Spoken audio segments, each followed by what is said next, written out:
Hello है दोस्तों, कैसे हो? आशा करता हूँ सब लोग अच्छे होंगे, मस्त होंगे, मगन होंगे। आप लोग कबीरदास जी को तो जानते होंगे। कबीरदास जो थे ज्ञान के भंडार थे, और कबीर के पास जो बातों का भंडार था, जो शब्दों का भंडार था, उसे हर कोई बयान नहीं कर सकता है। तो दोस्तों, अगर आप लोग चैनल पे नए हो तो चैनल को सब्सक्राइब करना, एक प्यारा सा कमेंट और लाइक करके ही जाना। तो कबीर की कुछ पंक्तियाँ हैं और उनका अर्थ मैं अपनी बातों से उन पंक्तियों को दोहराते हुए उनका हिंदी अनुवाद भी बताऊंगा। तो दोस्तों, आइए चलते हैं वीडियो की तरफ। कहते हैं कि कबीर मंदिर लाख का, जड़िया हीरे लाल, दिवस चारी का पेशड़ा, बिनस जाएगा काल। इसका अर्थ ये है, यह शरीर लाख का बना मंदिर है, यानी लाखों का बना हुआ एक मंदिर है जिसमें हीरे और लाल जड़े हुए हैं। यह 4 दिन का खिलौना है, यानी 4 दिन का खिलौना है। कल ही नष्ट हो जाएगा शरीर नश्वर है, यानी शरीर जो है हमारा ये अस्थाई है, इसका कोई पता नहीं है कब क्या हो जाए, सब ऊपर वाले के हाथ में है। जतन करके मेहनत करके उसे सजाते हैं, सब कुछ मेहनत करते हैं, जतन करते हैं, कमाते हैं, क्रीम पाउडर पता नहीं क्या क्या, यानी शरीर को एकदम मेंटेन करते हैं, सजाते हैं, अच्छे अच्छे कपड़े पहनते हैं, तब उसकी क्षण भंगुरता को भूल जाते हैं। यानी क्षण भर की जो सजावट होती है, फिर उसके बाद में उसको भूल जाते हैं। किंतु सत्य तो इतना ही है कि देह किसी कच्चे खिलौने की तरह टूट फूट जाती है। यानी 4 दिन की ज़िंदगी जो होती है, एक दिन क्या होता है कि मिट्टी का शरीर मिट्टी में ही मिल जाता है। अचानक ऐसे ही हम जान भी नहीं पाते हैं। कब मृत्यु हो जाए इसका कोई पता नहीं है, कब क्या हो जाए इसका कोई किसी को पता नहीं है।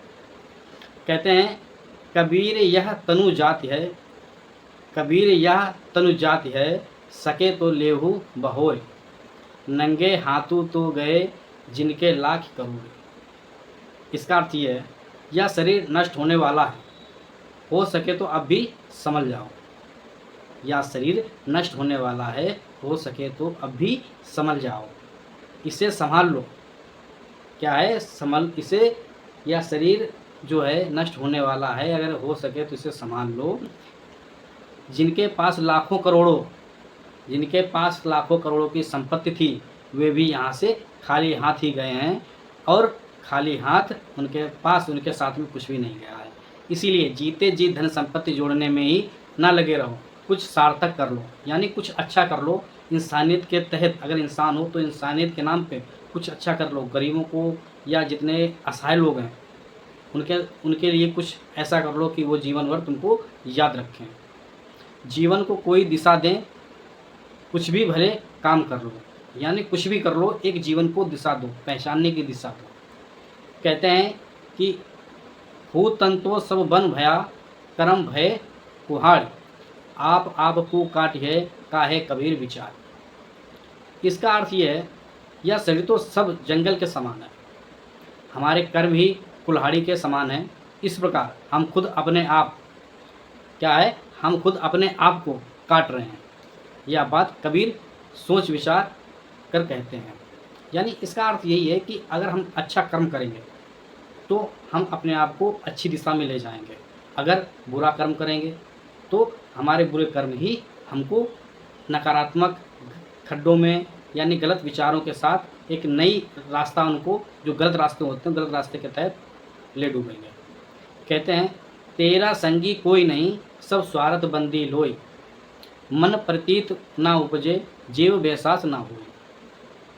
इसका अर्थ ये है, तेरा साथी कोई नहीं है, यानी इस दुनिया में तेरा साथी कोई नहीं है, सब मनुष्य स्वार्थ में बंधे हुए हैं, यानी सब अपने स्वार्थ में बंधे हुए हैं।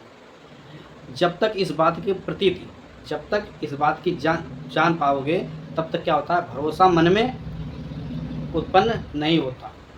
जब तक आप स्वार्थ के उसमें जाओगे तब तक आपको भरोसा नहीं होगा। कहते नहीं है कि यार किस चीज़ पे मैं आपसे भरोसा कर लूँ, क्या इसका तात्पर्य है? कहते हैं कि नहीं हो, जब तक नहीं होता आत्मा के प्रति विश्वास, जगत नहीं होता। जो बात मैंने बोली है वही बात है कि मैं क्या मानूँ कि आपसे मैं विश्वास कर लूँ, मुझे विश्वास आपसे नहीं होता। अर्थात वास्तविकता का ज्ञान ना होने से मनुष्य संसार में रमा रहता है। क्या है, जब तक वास्तविकता नहीं होती है तब तक इंसान क्या होता है, अज्ञानता में इस संसार में रमा रहता है, डूबा रहता है। जब संसार के सच को जान लेता है, यानी संसार का जो सच है तब उसको जान लेता है, इस इस स्वार्थमय सृष्टि को समझ लेता है। यानी जो हमारा जो पृथ्वी है, इस संसार को जब वो समझता है तो देखता है कि सब लोग स्वार्थ में डूबे हुए हैं, हर कोई स्वार्थी है। तभी अंतरात्मा की ओर वो उत्पन्न होता है, क्या होती है, उसकी ओर वो झुकने लगता है और भीतर झांकता है कि मैंने क्या क्या किया है, क्या क्या नहीं किया है, कि जो हमारे मन को शांति प्राप्त हो। कहते हैं कि मैमो मेरी जी निकरे, मेरी मूल विनाश, मेरी पाद पोषण मेरी गल की पास। इसका अर्थ ये है कि ममता और अहंकार में मत फंसो और ना बंधो, या मेरा ही रट मत मान लो। ये विनाश के मूल हैं। यानी मैं, स्वार्थ नहीं कहते हैं, ईगो हो गया, बहुत घमंड हो गया, इसी चीज़ को कबीरदास जी बता रहे हैं। ये विनाश के मूलक हैं, जड़ है इसका। क्या है, मैं जो है वो एक जड़ है, कारण है। ममता पैरों की डूबी और गले की फांसी है। क्या है, ममता जो होती है, जो मैं जो होती है, मैं की जो ममता होती है, वो क्या है, पैरों की एक जंजीर है और गले की फांसी है। कबीर जी कहते हैं कबीर नाव और जर जरी, कूड़े खेवन हार, हल्के हल्के तिर गए, बूढ़े तिन सर भार। इसका अर्थ ये है, कहते हैं कि कबीर कहते हैं कि जीवन की जो नौका टूटी फूटी है, जीवन की जो नाव जो है टूटी फूटी है, जर्जर है, उसे खेने वाला जो है वो मूर्ख है। क्या है, जो नाव है जीवन की, वो जो खेने वाला है वो मूर्ख है। जिनके सर पर विषय का बोझ है वे संसार सागर में डूब जाते हैं। संसारी हो कर रहे दुनिया के धंधों में उबर नहीं पाते, उलझ कर रह जाते हैं पर वो इनसे मुक्त नहीं हो पाते, हल्के भाव सागर में डूब जाते हैं। तो जो कबीरदास जी के जो भावार्थ हैं वो एकदम सटीक है, सच्चाई है उनमें।